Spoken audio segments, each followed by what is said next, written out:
உங்களுடைய பயோடேட்டா சொல்லுங்கள், சத்தமாக சொல்லணும். என் பேர் கோபாலகிருஷ்ணன். கோபாலகிருஷ்ணன். கோபாலகிருஷ்ணன். சரி, கோபாலகிருஷ்ணன். வடலூர்லேருந்து வரேன். சரி. அப்பா பேர் இளைய பெருமாள், ஃபார்மராக இருக்காங்க. சரி. அம்மா வந்து ஹவுஸ் ஒய்ஃபாக இருக்காங்க. சரி. நான் வந்து பிஇ படிச்சிருக்கேன், பிஇ கம்ப்யூட்டர் சயின்ஸ் படிச்சிருக்கேன் சாய்ராமில். சரி. ஃபைனல் இயர் படிச்சிருக்கேன். சரி சரி. நான் கேட்டது உங்களுடைய பயோடேட்டா. பயோன்னா என்ன? பயோனா பயாலஜி, பயோகெமிஸ்ட்ரி, உயிர் வேதியியல். நான் உயிரை பற்றி தான் கேட்டேன். நான் கேட்டது பயோடேட்டா, நீங்கள் சொன்னது பாடி டேட்டா. நீங்கள் உங்களுடைய பெயர் சொன்னீங்க. சரி விடுங்க, நீங்கள் வாங்க தம்பி, கிட்ட வாங்க, விட்டாங்க ரெக்கார்டு. உங்களை பற்றி சொல்லுங்கள். என் பேர் ஹேமந்த் குமரன். என் பேர் ஹேமந்த் குமரன். நான் பேர் கேட்கலையா? என்னை பற்றி நான் கொஞ்சம் கவனிங்க, உங்களை பற்றி தான் கேட்குறேன். என் பேர் ஹேமந்த் குமரன். உங்கள் பேரை கேட்கல, நான் உன்னை பற்றி தான். ஒன்றுன்னு சொன்னால் தப்பாக நினச்சிக்காதீங்க, ஒருமையில் பேச நினச்சிக்காதீங்க. ஆமாம், அது மாதிரி உன்னை பற்றி கேட்குறேன், உங்களை பற்றி கேட்குறேன். என்னை பற்றி நான் நல்லா படிப்பேன். நல்லா படிப்பீங்களா? அது ஒருத்தர் நல்லா படிக்காத கூட, அதை பற்றி இல்லை. நீங்கள் தான் உங்களை பற்றி கேட்கும்போது பேர் சொன்னீங்க. பேர் வந்து உங்களுக்கு மேலே எக்ஸ்ட்ரா ஃபிட்டிங் ஒரு வண்டி வாங்குறீங்க. வண்டி வாங்கி எக்ஸ்ட்ரா ஃபிட்டிங், கண்ணாடி, சீட்டு. சில பேர் கண்ணாடி வந்து இப்படி வச்சுப்பான், சில பேர் ரவுண்டாக வச்சுப்பான், எப்படினாலும் வச்சுப்பான். சில பேர் சீட் பெருசாக வச்சுப்பான். அதனால் அதை ஃபுல்லு பண்ண விட்டான். வண்டியை வந்து ஓட்ட வண்டியில் கொடுத்துருவான், எக்ஸ்ட்ரா ஃபிட்டிங். இப்போ உங்களுக்கு ஹேமகுமாரா, உங்களுக்கு வந்து ஹேமநாதன் கூட வச்சுருக்கலாம். அந்த டைமுக்கு உங்கள் அப்பா என்ன நினச்சிருக்கோம், இது ஜாதகத்தில் குறிப்பை பார்த்துருப்பார், நட்சத்திரத்தில் பார்த்துறேன். அது உங்கள் அப்பாவுடைய கற்பனை இல்லை, அது ஒரு சாய்ஸ். 2-3 பேர் சொல்லியிருப்பார். இது ஒரு நான் சொல்கிறது அடியேன்னு சொல்கிறது கரெக்டு தானே? ஆனால் அது நீங்கள் கிடையாது. பெயர் நீங்களா? பெயர் நீங்கள் கிடையாது. நீங்கள் யார் சொல்? என்னால் முடிஞ்ச அளவுக்கு நல்லது பண்ணுவேன். இப்போது ஏதாவது வேலை முடிஞ்ச வரையில் நல்லது பண்ணுவேன். நான் உங்களுடைய பெர்ஃபார்மன்ஸை கேட்கலையே. ஐ ஆம் asking about you. I am not asking your performance. ஐ ஆம் ஆஸ்கிங் அபவுட் யூ. தெரியல. தெரியல. உங்களை பற்றி உங்களுக்கு தெரியலையா? அதுதான், நம்மளை பற்றி நமக்கு தெரியாமல் தான் வாழ்ந்துக்கிட்டு இருக்கோம். நம்ம யாருன்னு தெரியாமையே வாழ்ந்துக்கிட்டு இருக்குது தான் உலகத்தில் பெரிய பிரச்சனை. எல்லோருக்குமே பிரச்சனை இல்லைங்களா? இப்போ ஆடு, மாடு, கோழிலாம் இருக்குது. அதுக்கு வந்து பிறந்திருக்கிறோம், நம்ம சாக போகிறோன்னு அதுக்கு தெரியுமா? நம்ம பிறந்தோம், நம்ம சாக போகிறோன்னு எந்த ஜீவனுக்கும் தெரியாது. காரணம், அது நிகழ்காலத்தில் வாழ்ந்துக்கிட்டு இருக்கு. அது வாழ்ந்துக்கிட்டு இருக்கு, அவள் தான். ஏன் வாழ்ந்துக்கிட்டு இருக்குன்னு தெரியாது. அது இருந்து கொண்டிருக்கிறது. என்னது? இருந்து கொண்டிருக்கிறது. பிரபஞ்சம் கொடுக்குற அனுபவத்தை அது அனுபவிச்சிட்டு. பிரபஞ்சம் கொடுக்குது. இந்த பிரபஞ்சம்தான், பிரபஞ்ச சக்தி எல்லாத்தையும் ஒரே கண்ட்ரோல் தான் வச்சுருக்கு. உங்களையும் வர வச்சுருக்கு, என்னையும் வர வச்சுருக்கு, ஆப்பிரிக்காவில் இருக்கிற மனிதனை வர வச்சுருக்கு, பாம்பு, ஆடு, மாடு எல்லாமே அது வர வச்சுருக்கு. இதில் மனிதனுக்கு மட்டும்தானே இவ்வளோ ஹாஸ்பிட்டல் இருக்குது. வெட்டினரி ஹாஸ்பிட்டல்லாம் இப்போ தான், புத்தர் காலத்தில் தான் முதல்ல அவர் ஆரம்பித்தார். படிச்சிருக்கு அசோகர் தான் அந்த கால்நடைகளுக்கெல்லாம் ஆரம்பித்து தான் நம்ம படிப்போம் சின்ன. இப்போ அது ஒன்றும் இல்லை. அதுங்கிற கால் உடையும், கை கால் உடைஞ்சிரும். அந்த மாதிரி நோய் வந்துச்சுன்னா ஒரு நாள் செத்து போயிடும். ஆனால் இடுப்பு வலி, பிபி, சுகரு, மூட்டு வலி, பைபாஸ் சர்ஜரி, கோமாஸ்டரி எதுக்கான இருக்கா? காரணம் என்னென்னா, அது நிகழ்காலத்தில் வந்து எதுவும் தெரியாது. இறந்த காலத்தை பற்றியும் அது நினைக்காது, நாளைக்கு என்னன்னு அது நினைக்காது, நாளைக்கு நமக்கு சாப்பாடுனான்னு தெரியாது. ஆனால் மனிதன் இறந்த காலம் அன்றைக்கி அப்படியே ஆயிடுச்சு, அவன் அன்றைக்கி அப்படி ஏமாற்றிட்டான்பா, ஐயோ அந்த மாதிரி நடந்துச்சு, நாளைக்கு எப்படி, நாளைக்கு நாம் எவனை ஏமாற்றலாம், அவன் அன்றைக்கி ஏமாந்தோம். இப்படி இறந்த காலம், எதிர்காலம். இது ஒப்பிட்டு பார்த்து பார்த்து பார்த்து நிகழ்காலத்தில் ஒவ்வொரு செகண்டும் செத்துக்கிட்டே இருக்கான். பின்ன எல்லா வியாதியும் வராமல் இருப்பாங்க. இது மனிதனுடைய இது. பழைய காலத்தில் இருந்தது. அப்போ தரையில் படுத்தனா தூக்கம் வந்துடும் எல்லாம்.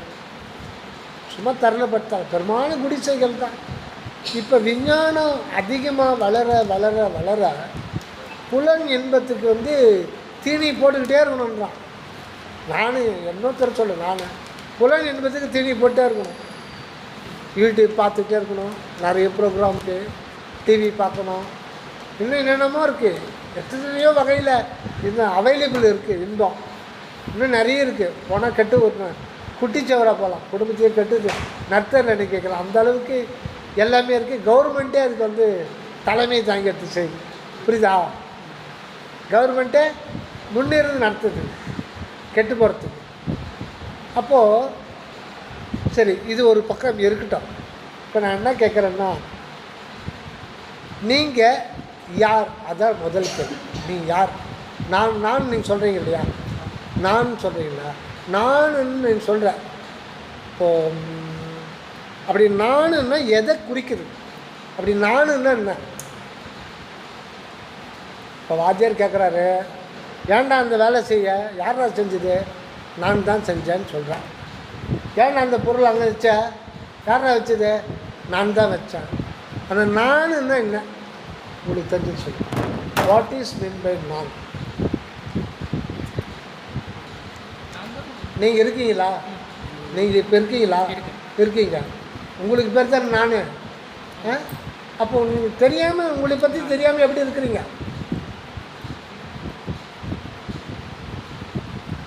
இப்போ நீங்கள் நானுன்னு எதை சொல்கிறீங்க? சரி, உங்களுக்கு எதை? உடம்பு. ஓப்பனாக பேசுங்க, ஓப்பனாக பேசுங்க. ரைட். இந்த உடம்புல உள்ள என்னென்ன இருக்குது? சவுண்டாக சொல்லுங்கள், ரெக்கார்டிங் பண்ணணும்.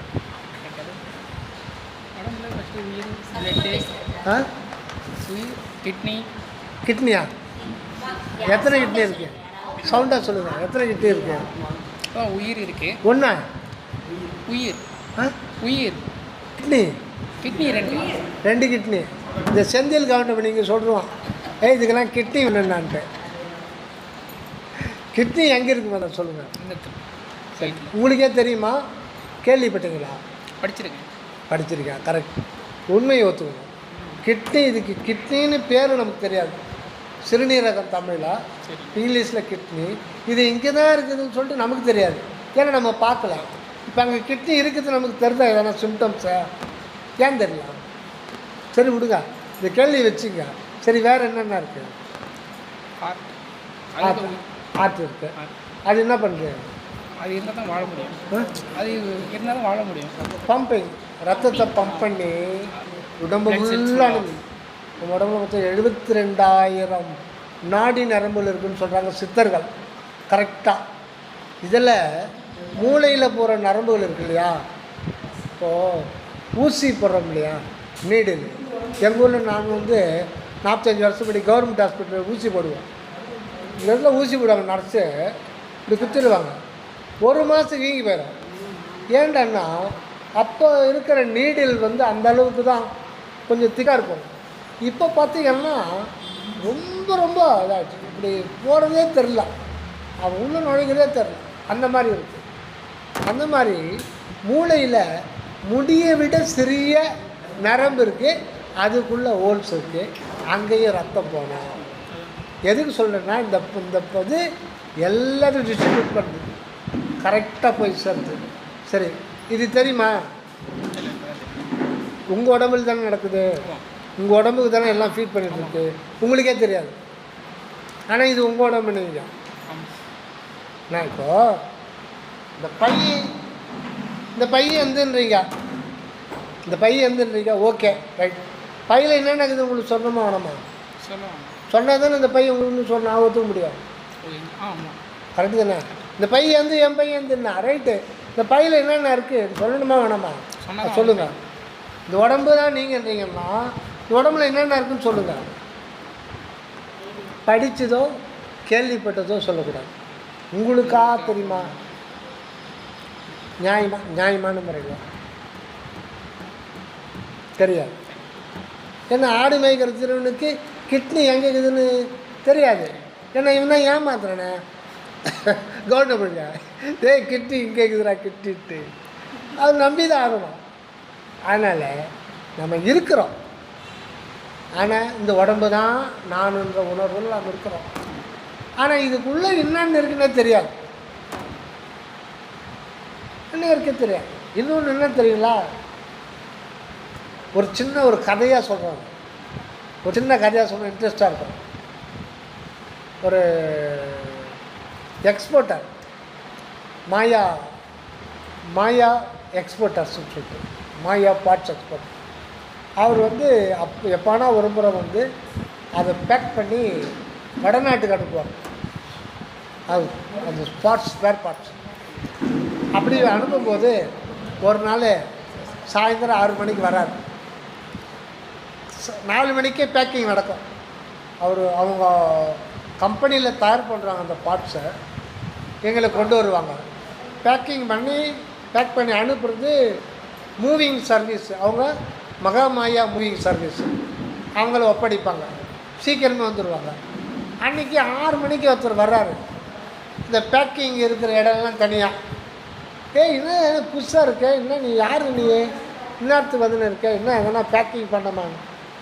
ஆமாம் சார். நீ யார் புதுசாக இருக்க? நான் அந்த கம்பெனிக்கு புதுசாக வந்திருக்கேன் சூப்பர்வைசரு. நான் என்னை அனுப்பிச்சாங்க பேக்கிங்க்கு. ஆனால் பார்த்தா வண்டி பேக்கிங் ரெடி தான், வண்டி கல்கத்தாவிலே பிரேக் டவுன் ஆகிடுச்சு. எங்கள் ஓனரு நீ எப்படியோ அனுப்பிச்சிட்டு தான் வரணுன்றாரு. நான் இப்போ தான் 1 வாரம் தான் ஆச்சு அப்பாயிண்ட் பண்ணி. அதனால் ஒன்றும் புரியாமல் சுற்றின்னு இருக்காரு. நீங்கள் வா, நான் அனுப்புகிறேன். எவ்வளோ நீங்கள் கொடுக்குறீங்க போகிறதுக்கு அந்த சைடு? நான் உங்களுக்கு 40,000 கொடுக்குறாரு. நாங்கள் சின்ன கம்பெனி தான், எனக்கு வேலை இன்னும் கம்மியாக தான் இருக்குது. நான் 40,000 பில்லு போட்டு கொடுத்துட்றேன். நீ எனக்கு வந்து வாங்கிட்டு வந்து எனக்கு 20,000 கொடுத்துட்றேன். நீ 20,000 வச்சுக்கோ, சரியா? இது தொடர்ந்து வரட்டும். அவனுக்கு ஆசை வந்துச்சு. புதுசு தான். அவனுக்கு முதல் சம்பளமே 6,000 7,000 தான் கொடுப்பாங்க. சொன்ன உடனே வண்டி எடுத்துவான்ட்டான். நீ வண்டியை காட்டுன்னா, நீ போய் எத்தனை வாயா ஆஃபீஸ் இருக்கேன்னா ஓடியா போகிறா, நீ எத்தனை வாங்க வண்டி அவன் லாரியில் எடுத்துன்னு வந்துட்டான். இவன் வந்து அந்த பேக்கிங் இதை எடுத்துன்னு வரான். சின்னதாகுது. அடப்பாவி, உன்னை நம்பி எடுத்துன்னு வந்துட்டேன். இவன் தவுண்ட் வச்சுன்னு இருக்கேன்னு நான் எவ்வளோ சாமான் வச்சுன்னு இருக்கேன். என்ன பண்ணணும்? 20,000 கொடுக்கணும். உனக்குன்னா சேஃபாக போய் சாப்பிடணும். 10 நாள் கழித்து உனக்கு கரெக்டாக வர சேஃபாக வச்சிடணும். நான் ஒரு நாளில் உங்கள்கிட்ட பிஸ்னஸ் பிடிக்கல. காலகாலமாக உங்கள்கிட்ட பிஸ்னஸ் ஞாபகம் வச்சுக்கோ. ஏமாது ஒரு நாள் இல்லை. இப்போ சாம கூட நான் பேக் பண்ணிட்டேன். எப்படியா இவ்வளோ பொருள் இருக்கு, இவ்வளோ பொருள் எப்படி கண்டுங்க? எத்தையும் கண்டுக்காத, சேஃபாக ரிசல்ட்டை மட்டும் பாரு. இடையில நீ கேட்காத, நீ கொடுத்துனே இருக்கான். இது பார்த்து இடம் வச்சடிக்கா இந்த எந்த பொருள் இதுமே அது எல்லாமே ஆக்டிவேட்டில் இருக்குது பொருள். இது அப்படி தான் நாங்கள் தயார் பண்ணுவோம். இது ஆக்டிவேட்லேயே இருக்கு மிஷினு. சரி கொடு, தள்ளி வை, கொஞ்சம் இடம் கொஞ்சம் தள்ளிலாம் வைக்க முடியாது. இப்படி 20,000 வேணுமானாமா கொடு. மொத்தத்தையும் போட்டு அடுக்கிறோம். அவ்வளோ பேர் லாரி உள்ள வந்து அந்த கண்டெய்னரில் அடுக்கி விட்டான். கம்ப்ளீட்டாக அடுக்கி விட்டான். ஏன்னா இது மொத்தம் எல்லாம் முடிஞ்ச பிறகு அந்த அவன் அடிக்கனால சின்ன கண்டெய்னர் இருக்குல்ல, டப்புன்னு நான் வந்துட்டேன். அவன் கொடுத்தது மாயானது கொடுத்தது இதயம், நுரையீரல், கிட்னி, சிறுகுடல், பெருகுடல் எல்லாத்தையும் கொடுத்து தொலைவாக அடிக்க விடாம போட்டு பிடிச்சி அழுத்தி. இப்போ நம்ம உடம்புக்குள்ளே பார்த்தீங்கன்னா ஒன்று அழுத்திட்டு இருக்கு. இப்போ இடமே கிடையாது. பாடி டெட் பாடி நீங்கள் பிரித்து வச்சுட்டிங்களன்னா பழையபடி அடுக்கவே முடியாது. அது முறைப்படி அடுக்க முடியாது. எல்லாம் இப்போ சுவாசம் இருக்குது இல்லைங்களா, நுரையீரல் இப்படி சுவாசிக்குது. ஆனால் இதயம் வந்து டப்புன்னு தொடங்குது. இது ரெண்டுத்துக்குமே வந்து இது இருக்குது. நமக்கு எதனா தெரிஞ்சா நீங்கள் அனிமேஷனில் பாருங்கள், யூடியூப்பில் இதயம் துடிக்கிறத இப்படி நமக்கு எதனா தெரிஞ்சா ஏன் தெரியல? சரி, இது தெரியாமல் லைஃப்பில் என்ன பண்ணணும்? இது எதுக்கு நமக்கு இதையே கொடுத்துருக்கா? இயற்கை. கடவுளே விட்டுடு. நான் கடவுள் இல்லைன்ற கோஷ்டினே வச்சுக்கோ. கடவுளை பற்றியே பேச வேண்டாம். பிரபஞ்சம்னு ஒன்று இருக்குது இல்லையா? எல்லாமே இயற்கையை வருது இல்லையா? அந்த இயற்கை அதுதானே நாயையும் வர வச்சிருக்கு, என்னையும் வர வச்சிருக்கு. நாயோட இதையும் இயங்குது, என்னோட இதமும் இயங்குது. அதுக்கேற்ற பீட்டிங், எனக்கேற்ற பீட்டிங்.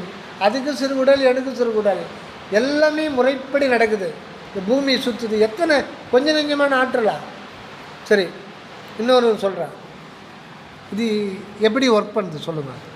செல்லு வச்சுன்னு இருக்கீங்களா? நீங்கள் வச்சுன்னு இருக்கீங்களா? எடுத்துகிட்டு வரல. இப்போ நான் அது கேட்கல. செல்லு வச்சுருக்கேன். இது எப்படி ஒர்க் பண்ணுது? என்ன படிக்கிறீங்க? Computer science. Computer science. Computer science. இது எப்படி ஒர்க் பண்ணுது?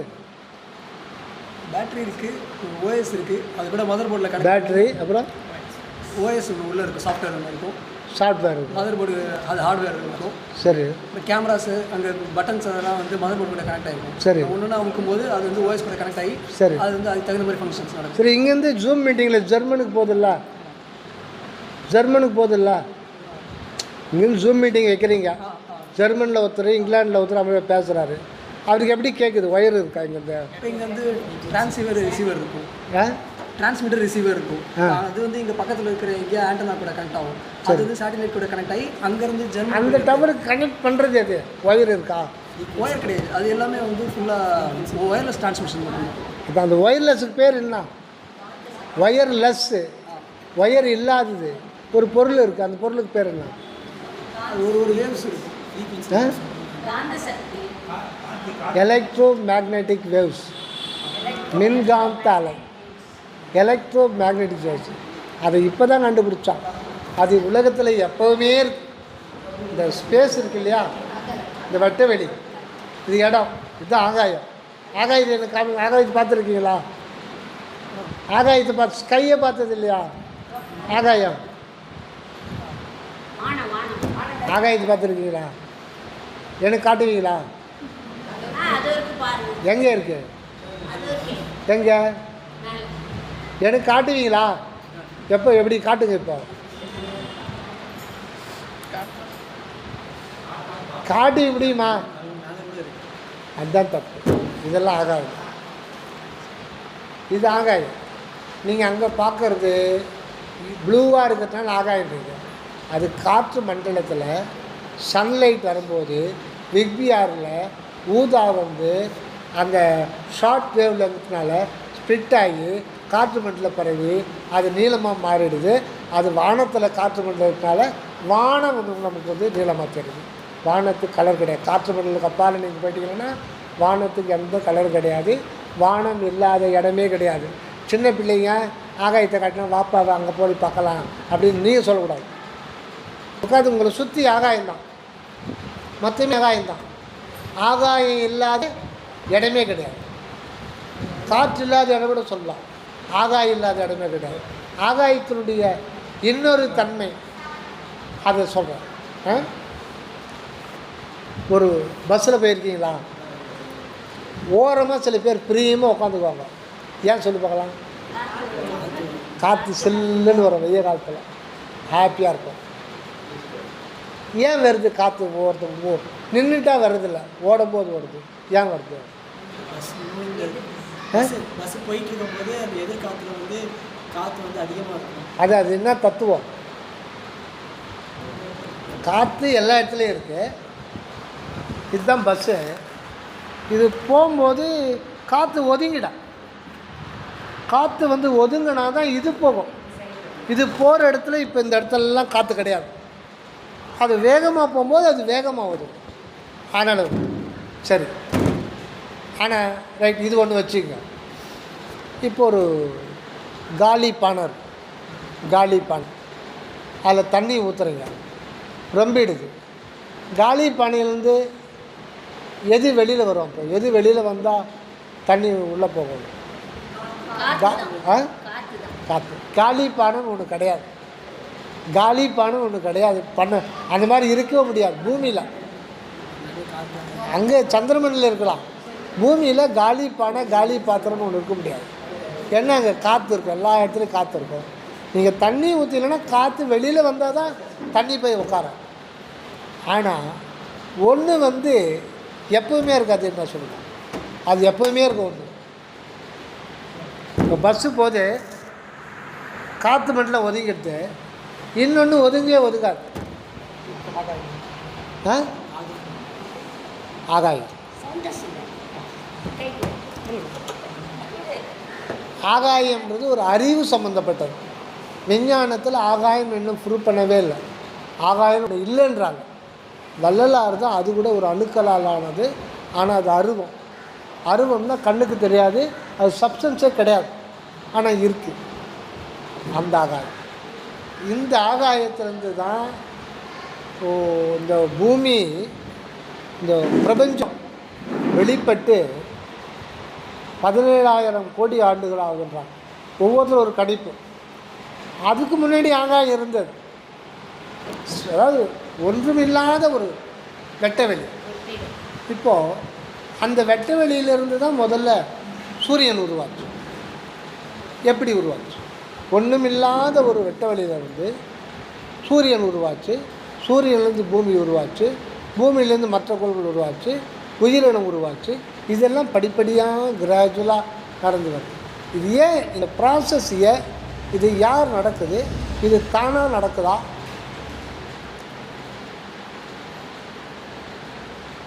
இது தானாக நடக்குதா? தானாக நடக்குதுன்னா இப்போ இந்த பூமி ஒரு மணி நேரத்துக்கு முன்னே பார்த்தோம், 1670 கிலோமீட்டர் வாரத்தில் சுற்றுது. பூமி மட்டும் இல்லை, எல்லா கோள்களும் இயக்கத்திலேயே இருக்கு. எல்லா கோள்களும் ஒன்றும் வேணாம். ஒரு ட்ராப் ஆஃப் வாட்டரில் பல லட்சம் கோடி H2 வருது மாலிகுல். ஒரு H2O மாலிகுலை எடுத்திங்கன்னா 2 ஹைட்ரஜன் 1 ஆக்சிஜன். அதில் ஹைட்ரஜன் தான் முதல்ல கண்டுபிடிக்கிறாங்க. அதில் நடுவில் புரோட்டான். பாருங்கள், அதாவது கடவுளே விட்டுடுங்க, கடவுளுடைய ஆற்றல் இதெல்லாம் மறந்துடுங்க. இயற்கையில் ஒரு அற்புதத்தை நம்ம நினச்சி பார்க்கணும் இல்லையா? இயற்கையினுடைய அற்புதத்தை நம்ம நினச்சி பார்க்கணும். அதுக்குள்ளே புரோட்டானோடு சேர்ந்து தான் நியூட்ரான் இருக்கும். அது அவுட்டர் ஆர்பிட் எலக்ட்ரான். எலக்ட்ரான் ஒரு செகண்டுக்கு 2200 கிலோமீட்டர் வந்து சுற்றுது. இந்த நூற்றாண்டில் கண்டுபிடிச்சிருக்காங்க. இந்த நூற்றாண்டில் 19ஆம் நூற்றாண்டு ஆரம்பத்தில் 1905 தான் கண்டுபிடிச்சாங்க.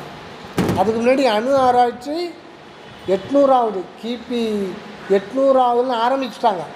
ஆனால் அதுக்குள்ளே புரோட்டான் இருக்குது, நியூட்ரான் இருக்குது, எலக்ட்ரான் இருக்குது. புரோட்டான் நேர் மின்சாரம், எலக்ட்ரான் எதிர் மின்சாரம். நியூட்ரானுக்கு மின்சாரம் இல்லை. இந்த எலக்ட்ரான் மட்டும் சுற்றிக்கிட்டே இருக்குது. அது ஒரு செகண்டுக்கு 2200 கிலோமீட்டர் சுற்றுது. புரோட்டானுக்கு உள்ள பல லட்சம் செல்சியஸ் வெப்பம் இருக்குது. எலக்ட்ரானை விளக்கணும்னா அதுலேருந்து ஜோதி வெளிப்பட்டு ஒரு நகரத்தையே க்ளோஸ் பண்ணிட்டோம். இதெல்லாம் 1900க்கு மேலே தான் கண்டுபிடிச்சாங்க. இப்போ இதெல்லாம் எப்படி வருது? யார் வச்சது? இப்போ இந்த கைக்குள்ளே ஒரு டம்ளர் தண்ணி எடுத்துக்கிறோம். அதில் எவ்வளோ இருக்கும்னா பல லட்சம் லட்சம் லட்சம் லட்சம் கோடி கோடி கோடி வாட்டர் மாலிகுல் இருக்கும். அதை அணுவாக கன்வெர்ட் பண்ணிக்கலைன்னா கணக்கே பண்ண முடியாது. ஒரு டம்ளர் தண்ணியில் எத்தனை அணுக்கள் இருக்குது அப்படின்னா ஒன்றை போட்டு ஒரு 10 நாளைக்கு நீ 0 போட்டு போயிட்டே இருக்க வேண்டியது தான். 10 நாளைக்கு 0 போட்டு போயிட்டே அவ்வளோ அந்தளவுக்கு இருக்குது அணுக்கள். அதில் ஒவ்வொரு அணுவிலையும் புரோட்டான், நியூட்ரான், எலக்ட்ரான் இருக்குது. அந்த எலக்ட்ரான் ஒரு செகண்டுக்கு இங்கேருந்து கல்கத்தாவுக்கு போயிடும். எப்படி சுற்றுது? அதுக்கு அந்த ஆற்றல் எப்படி வருது? யார் இதை செய்கிறது? ஏன் செய்கிறார்? அந்த அணுக்கள்லாம் சேர்ந்து தான் பல லட்சம் கோடி சேர்ந்து நமக்கு ஒரு செல் ஆகும். நம்ம பாடியில் ஒரு செல் ஆகும். நம்ம பாடியில் அது அங்கே மட்டும் இல்லை, இங்கே இருக்குது. ஒரு செல்லில் கிட்டத்தட்ட 100 லட்சம் கோடி அணுக்கள் இருக்கும். நீங்கள் கூகுளில் பாருங்கள், கூகுளில் பாருங்கள், இருக்குங்களா?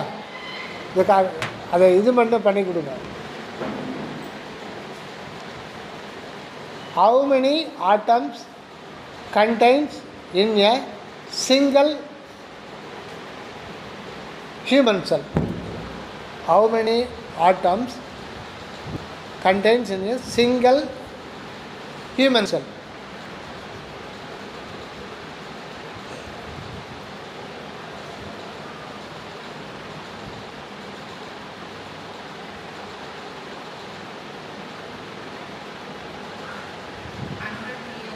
எவ்வளோ காமிங்க?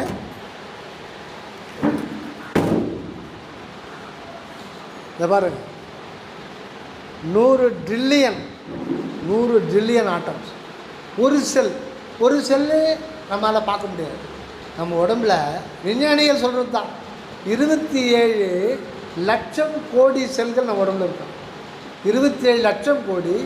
ஒரு செல்லில் இத்தனை ஆட்டம் இருக்குது. ஒரு ஆட்டத்தில் இறைவனுடைய நடனம் வரும். இதை தான் நினைந்து உணர்ந்துன்றார் வள்ளல் பெருமான். இதெல்லாம் ஏன் நடக்குது? நம்ம உடம்புல ஹார்ட் துடிக்குது. ஒரு செகண்டுக்கு 72 முறை பீட்டிங் ஆகுது. அது உங்களுக்கு தெரிதா? தொட்டு பார்த்தா தெரியுது. உங்களுக்கு அதிர்ச்சி தெரியல. ஒரு நிமிஷத்துக்கு 72 முறை துடிக்குதுன்னு கேள்விப்பட்டிருக்கீங்களா? படிச்சிருக்கீங்க. பட் நமக்கு தெரியாது. பட் இதுக்கு நமக்கு தொடர்பே இல்லை. இந்த உடம்பு தான் நீங்கள் எப்படி சொல்கிறீங்க? அப்போ நீங்கள் யார் சொல்லுங்கள். நான் யாரும் தெரியாமல் நம்ம வாழறது தப்பாக நினச்சிக்காதீங்க. நமக்கு பாதுகாப்பு கிடையாது உலகத்தில். நான் யாருன்னு தெரியாமல் நம்ம உலகியலை வாழும்போது நமக்கு பாதுகாப்பு கிடையாது. அது எல்லாருக்குமே தெரியும். விதி பிரகாரம் தான் நடக்கும். எல்லாமே விதி பிரகாரம். விதி கண்ட்ரோலில் தான். விதி 100 வருஷம் வாழ்ந்தாலும் வாழ வைக்கும், 50 வயசு வாழ்ந்தாலும் வாழ வைக்கும். சொல்ல முடியாது.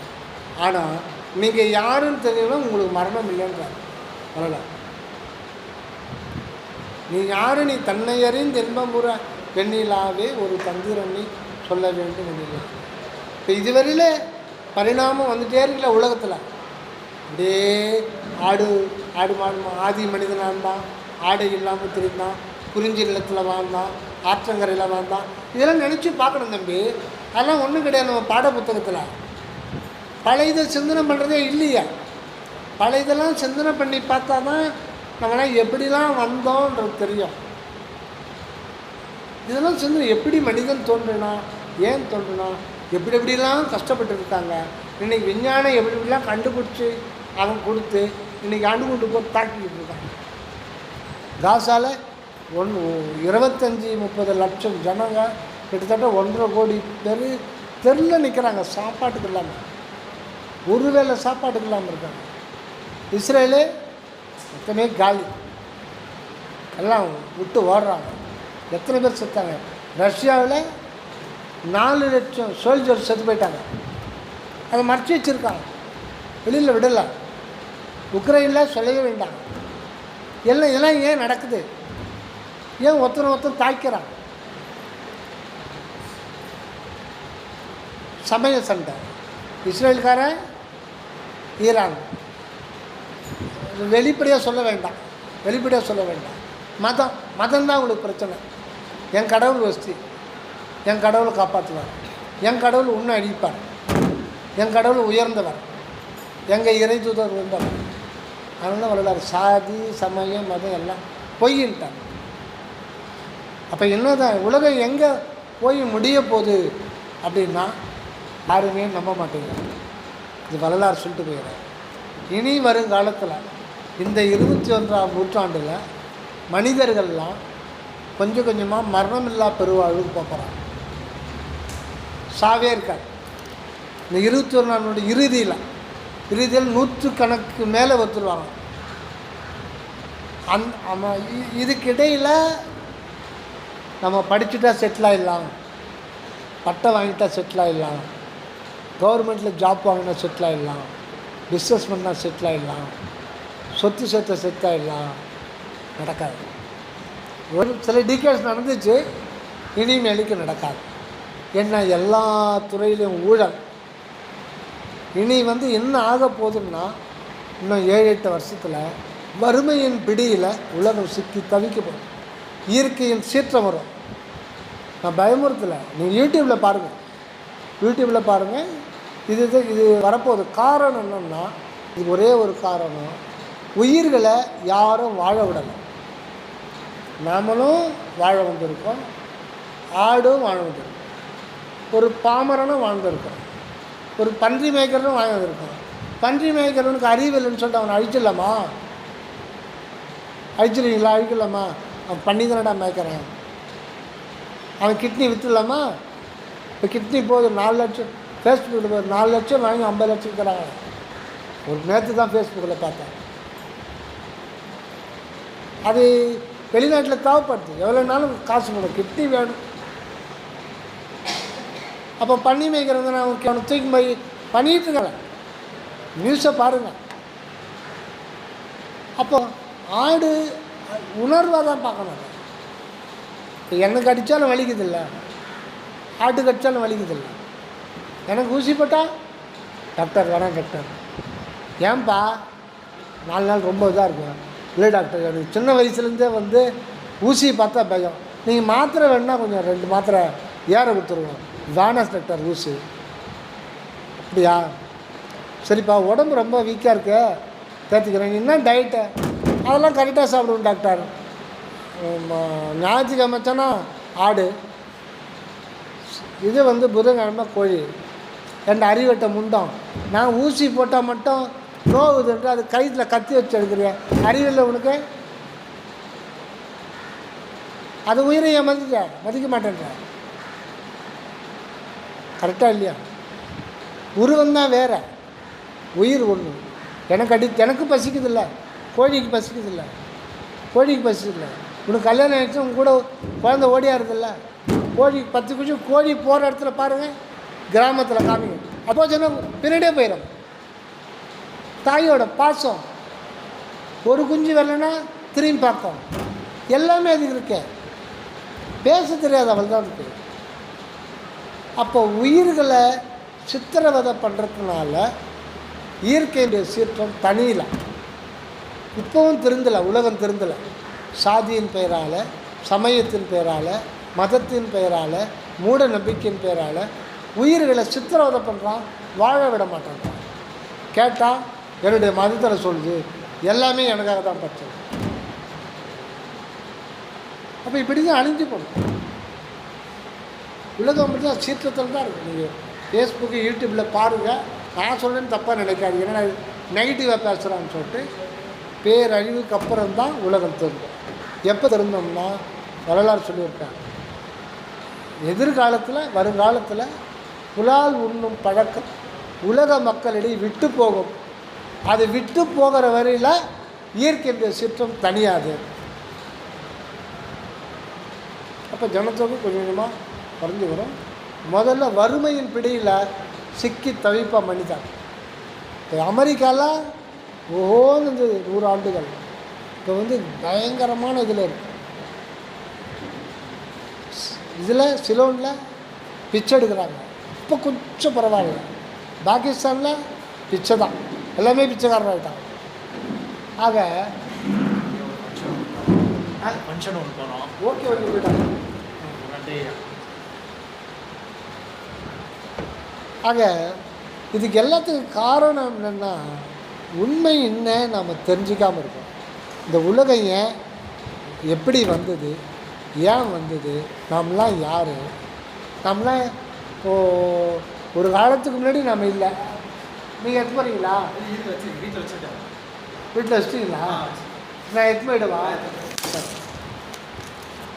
அப்போது நாம் திங்க் பண்ண நீங்கள் யாரும் நீங்கள் கிளாரிஃபை பண்ணிக்கணும். யார்? இந்த உடம்பு நானா, உயிர் நானா, மனம் நான்? எது நான்? மனம் நீங்கள் நினைக்கிறீங்க இல்லையா? மனம் தான் நினைக்கிறீங்க. அந்த மனம் எங்கே இருக்கு? தெரியாது. உயிர் போயிடுச்சு. உயிர் இருக்கும்போது எப்படி இருக்குன்னு தெரியாமல் அப்புறம் உயிர் போன நேரத்தில் உயிர் போயிடுச்சுன்னு. இப்போ இருக்கிற உயிர் எப்படி இயங்குது, ஏன் இயங்குது? இப்போ நீங்கள் எங்கே பிறந்திருக்கீங்க, நீங்கள் பிறக்க போகிறீங்கன்னு உங்களுக்கு முன்னாடி தெரியுமா? இல்லை நீங்கள் ஏதாவது ப்ரீ பிளானிங் பண்ணீங்களா? இந்த மாதிரி ஒரு வாழ்க்கையை நான் க்ரியேட் பண்ணிக்கிறேன் ப்ரீ பிளான் பண்ணீங்களா? இல்லை, இது ஒரு இன்சிடெண்ட்டாக நடந்து போச்சு. நீங்கள் எதிர்பாராத விதமாக சற்றும் எதிர்பார்க்கலாம் நீங்கள் வாழ வந்துட்டீங்க. எப்படி வந்தீங்க? உடம்பு, உயிர், மனம், அனுபவம், இதெல்லாம் இல்லை, ஒன்றும் புரியலையா? இதை பற்றி தெரிஞ்சுக்கிறது தான் உண்மையான கல்வி. இதுக்கு பேர் தான் சாகா கல்வி. அப்போ இந்த வெட்டு வெளிக்குள்ளே எப்படி அந்த மின்காந்த அலைகள்லாம் இருக்குது? இதெல்லாம் இதோட முடிச்சிடலாம். ஒரே ஒரு பாயிண்ட் மட்டும் சொல்லிட்டு முடிச்சிடலாம். ஒரு நாள் ப்ரோக்ராம் ஃபுல்லாக வந்து பண்ணிடலாம். ஒன் டே சுத்த சன்மார்க்க வாழ்வியல் பேச்சுங்க. ஒரு அம்மா வந்தது, அந்த அம்மா நெகட்டிவாக பேசுகிறேன். அந்த மாதிரி அல்ல, தயவுசெய்து அலோவ் பண்ணாதீங்க. அப்படி அலோவ் பண்ண நான் வரமாட்டேன். அடுத்து ஒருத்தர் பார்த்தீங்களா, அவங்க சில பேர் இருக்காங்க, அது அவங்க ஒன்றும் பண்ண மாட்டாங்க, யாருக்கும் வந்து நன்மையை விளைவிக்க மாட்டாங்க. அந்த இடத்துல வந்து விதண்டாவாதம் பண்ணி எதனா ஒரு கரெக்ஷன் பண்ணுவாங்க, இல்லை அவங்கள பேச சொல்லணும். எப்படி அதையும் செய்ய மாட்டாங்க. ஐயா அவங்க ஸ்ரீராம் பிளாட்டில் இருக்காங்க. இந்த அம்மா அவங்க வீட்டு பக்கத்தில் தான் இருக்காங்க. இவங்க நம்ம கோயிலுக்காக நிறைய டொனேஷன் கொடுத்துருக்காங்க, நிறைய சர்வீஸ் பண்ணியிருக்காங்க. அந்த அம்மா இவங்க வீட்டுக்கிட்ட இருக்கோம். ஒரு வாட்டி என்னை கூப்பிட்டாங்க, அவங்க ஏதோ டவுட் கேட்கணும்ட்டு. என்னை வீட்டுள்ளே விடல, கேட்டு கூட்டிக்கிட்டு மாஸ்க் போட்டுக்கிட்டு அப்படி தான் பேசினாங்க. அவங்க இருக்கிறது இருட்டு ரூமில் தான், எந்த சமையலும் சமைச்சு கூட சாப்பிட்றதில்ல, தாளிக்கிறதில்ல, எந்த ஸ்மெல் ஒத்துக்காதா, காற்று சூரிய வெளிச்சம் ஒத்துக்காதா, ரொம்ப அதாவது. அப்புறம் என்னால் நிற்கவே முடியல, நின்றுட்டே பேசிகிட்டு இருந்தாங்க. எனக்கு கால் வலிக்குதுன்னு சொன்னால் அங்கேயும் ஒரு பார்க்கில் அழைச்சிட்டு போயிட்டு 2 ஹவர் பேசினாங்க. 2 ஹவர் பேசும்போது என்னென்னோ சொல்கிறாங்க. என்ன கடவுள் அப்பா அம்மாவையாக எடுத்துக்கிட்டாரு, வீட்டுக்காரையாக எடுத்துக்கிட்டாரு, இதே அவங்க பேசுகிறதுக்கும் நம்ம போனதுக்கும் இதுக்கும் சம்மந்தமே இருக்குல்ல. ஆனால் எல்லாரையும் பற்றி தெரிஞ்சிருக்கு. வள்ளலார், வேதாத்ரி மகரிஷி, ஆமாம் நிறைய படிச்சிருக்காங்க. ஆனால் அது நாம வந்து சைக்கலாஜிக்கலி எல்லாம் அதுதான் அதில் வந்து அதை இருக்கிற பள்ளியுடைய வந்து யாராவது பேசினா எப்பயுமே ஒத்துக்க மாட்டாங்க. அவங்க வழியில் சாப்பாடு கூட இந்த மாதிரி சாப்பாடு இருக்குதான் அப்படின்னா கூட ஒத்துக்க மாட்டாங்க. சாப்பாடுமே ஒத்துக்க மாட்டாங்க. எது சொன்னாலும் அது மாற்று கருத்தாக சொல்லுறாங்க.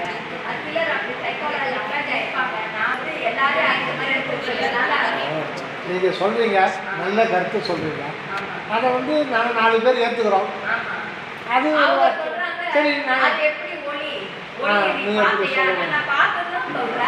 அப்போது பிடிக்கலைன்னா வராமல் போயிடணும். இல்லை, நீங்கள் உங்கள் தலைமையில் நல்ல கருத்து சொல்கிறீங்களா, வரவேற்கத்தக்கது. ஒரு நல்ல கருத்து நீங்கள் சொல்லுங்கள். நீ சொல்கிறது தப்பு, நீங்கள் சொல்ல வேண்டாமே. சொல்லணும்னா இப்போது நம்ம பேசின்னு இருக்கோம். இப்போ அம்மாவுக்கு பிடிக்கல கருத்து சொன்னீங்கன்னா அவங்க நின்று போகிறாங்க.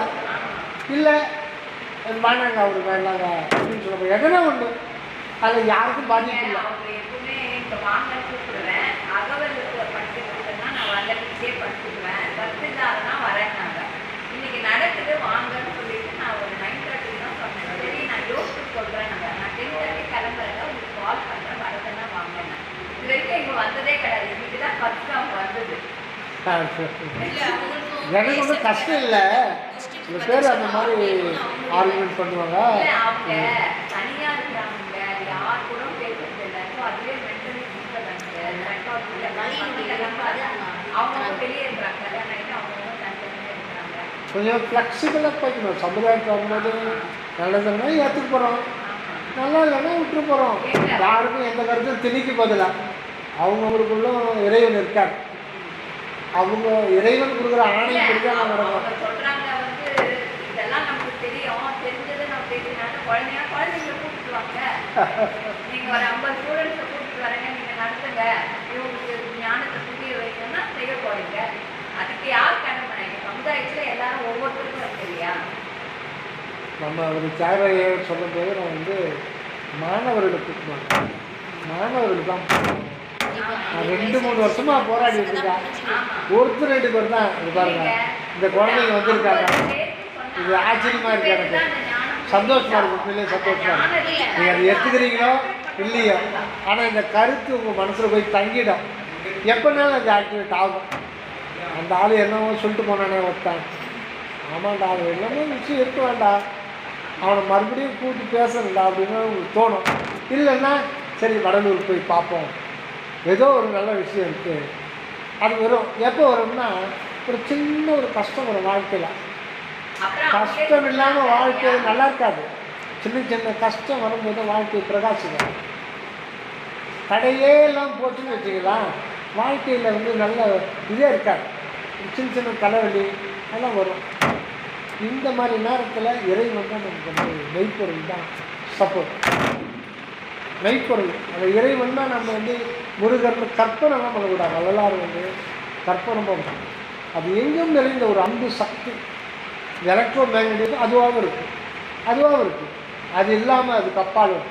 ஆனால் எங்கே வந்து இறைவனை பார்க்க முடியும்னா இந்த தலைக்கு நடுவில் இருக்கிற உணர்வுன்னு ஒரு மையம். அதான் உண்மையான மனிதன் உணர்வுன்னு இருக்கு. அந்த உணர்வு வந்து அதுக்கு பேர் அனுபவம்னு பேர். அனுபவம்னு இருக்கும்போது தான் நீங்கள் இருக்கிறது உங்களுக்கு தெரியும். இது முக்கியமான ஒரு பாயிண்ட்டு, இது கேட்டுக்க. அனுபவம்னு ஒன்று இருந்தால் தான் நாம் இருக்கிறது நமக்கு தெரியும். அப்படி இல்லைன்னா நாம் இருக்கிறதே நமக்கு தெரியாது, நம்ம சத்த நிலைக்கு போயிடுவோம். அதுதான் தூக்கம். தூக்கத்தில் நீங்கள் பார்க்க முடியுமா? கனவு விட்டுடுங்க. கனவு வந்து தூக்கத்துக்கு அப்புறம் அது ஒரு நிலை, அது வேறு. எல்லாம் கிரிக்கெட் விளையாடுறீங்க, ஃபுல்லாக அடித்து வந்து படுத்து சாப்பிட்டு படுத்து அப்படியே படுத்துறீங்க. எங்கே போகிறீங்க? தூக்கம்னா என்ன சொல்லுங்க? What is winter sleep? தூக்கம்னா என்ன சொல்லுவாங்கன்னா, மைண்டு ரெஸ்ட் எடுக்கு, மூளை ரெஸ்ட் எடுக்கு, அப்படி தான் சொல்லுவாங்க பெரும்பாலும். மைண்டு ரெஸ்ட் எடுக்கு. மைண்டு ரெஸ்ட் எடுக்கல, அங்கே நமக்கு கிடையாது. ஹேமகுமார் அணிதா, ஹேமகுமார் கிரிக்கெட் விளையாட்டு, என் ஃப்ரெண்டு ஒரு கிரிக்கெட்டு விளையாட்டு அசந்து போய் பத்துக்கு தூக்கிட்டார். நான் ஹேமகுமாரை போய் பார்க்கணும், அவங்க அம்மா கிட்ட, அவன் ஃப்ரெண்டு இருக்காங்க, அடையாப்பா அவன் உதவாதுடா, இன்னைக்கு ஃபுல்லாக கிரிக்கெட் விளையாட்டு போன மாதிரி தூக்கிருக்கிறான், போய் பாரு. அவன் தூக்கத்தை போட்ட சாப்பிட்றான். உள்ளே போய் பார்த்தா, ஏய் ஆமாம் எழுந்துடுறாமா, ஒன்றும் தெரியல, இந்த தானாங்க ஏமா இருக்கிறது ஏமாவுக்கு தெரியாது. அதுக்கு பேர் தான் தூக்கம். நான் தூங்க போயிட்டேன்னா கம்ப்ளீட்டாக என்னுடைய முன்னாடி வாழ்க்கை, நான் இதுவரை அனுபவித்த அனுபவம், என் பிள்ளைங்க, பொண்டாட்டி, பணம், சொத்து, சூரியன், சந்திர, உலகம், டோட்டல் எல்லாம் சூன்யமாயிடும். ஒன்றுமே இருக்காது அப்படிங்கிற உணர்வு இருக்காது. பணத்துக்கும் இதுக்கும் வித்தியாசம் கிடையாது. பணத்தில் ஆன்மா வெளியேறிச்சு, தூங்குறவனு ஆன்மா வெளியேறல, ஒங்கே போய் ஒழிஞ்சிக்கிட்டு இருக்கு. அந்த ஆன்மானா ஏன்னா உணர்வு போய் ரெட்ட போய் லாக் ஆகிடுச்சு. அது ஏன் லாக் ஆச்சுன்னா அது இருக்கு தெரியாதுன்னா, உங்களுக்கு அனுபவம் இல்லைன்னா தெரியாது. நமக்கு அனுபவம் எப்படி வருது? கண்ணில் பார்த்தா இது இருக்குது தெரியும், அது ஒரு அனுபவம். இந்த தூரம் தெரியுதுன்னா அது ஒரு காட்சி அனுபவம். நீங்கள் சும்மா தான் உட்காந்து இருக்கீங்க, கிளி கத்துறது கேட்கும், சும்மா இருக்க முடியாது. அது ஒரு கேட்டல் அனுபவம், அது ஒரு எக்ஸ்பீரியன்ஸ். அந்த உணர்வுக்கு கேட்குதில்ல, அது ஒரு எக்ஸ்பீரியன்ஸ். நீங்கள் சும்மா இருப்பீங்க, இந்த தண்ணி கூட விழுங்குவீங்க, அதில் உங்களுக்கு அறியாமல் ஒரு டேஸ்ட். அது 5 புலன் வழியாக சும்மா தானே இருக்கானே, எனக்கு அந்த அனுபவம் இல்லை. அந்த காற்று வழியாக மல்லிகைப்பூ வாசனை வரும், அது உங்களுக்கு நீங்களே அறியாமல் கான்சன்ட்ரேட் பண்ண மாட்டேங்க, ஒரு அனுபவம் இருக்கும். இல்லை நான் சும்மா தான் இருக்கேன், உங்கள் மனசு லேசாக அப்பா போனார் என்ன அது மனம். அந்த நினைப்பு சிந்தனை அது ஒரு அனுபவம், நினைத்தல் ஒரு அனுபவம். இந்த அனுபவம்லாம் தூங்கும்போது 5 சுவிட்ச் ஆஃப், கண்ணு காது அப்படி. நீங்கள் தூக்கம் வருதுன்னு உங்களால் தடுக்க முடியாது, அது இறைவன் கொடுக்குற கிஃப்ட்டு. அப்படியே சொக்கம், கண்ணு சொக்கம், காது அடைபடும், எதுவுமே கேட்கறதுலாம் கம்மியாகும், மன நினைப்பு மரப்பட்ட நிலை வந்துகிட்டே இருக்கும். டப்புன்னு வந்து டோட்டல் எந்த அனுபவம் இருக்காது. அனுபவங்கள்லாம் நம்ம இருக்கிறது நிற்கிறோம். கரெக்டுமா? தெரியாது. அதே மாதிரி நீங்கள் 10 மணி நேரம் தூங்குனீங்களா 8 மணி நேரம் தூங்குனீங்களா டைம் பார்த்தா முடியுது. ஏன்னா அது உள்ளே போயிட்டால் சூரியன் இருக்குது, ஒன்றும் கிடையாது, உலகம் கிடையாது, உயிர் கிடையாது, ஒன்றும் நத்திங் இஸ் தட். அந்த நிலையிலையும் நம்ம மீண்டு வர்றோம்ல, அதுதான் இறைவனுடைய செயல். மீண்டு வரவே முடியாது, அந்த இடத்துக்கு கூட மீண்டு வர முடியாது. மீண்டு வரலாம் வச்சிருவாங்களா வாழையிடமே திருப்பி வர வைப்பான், திருப்பி வர வைப்பான்.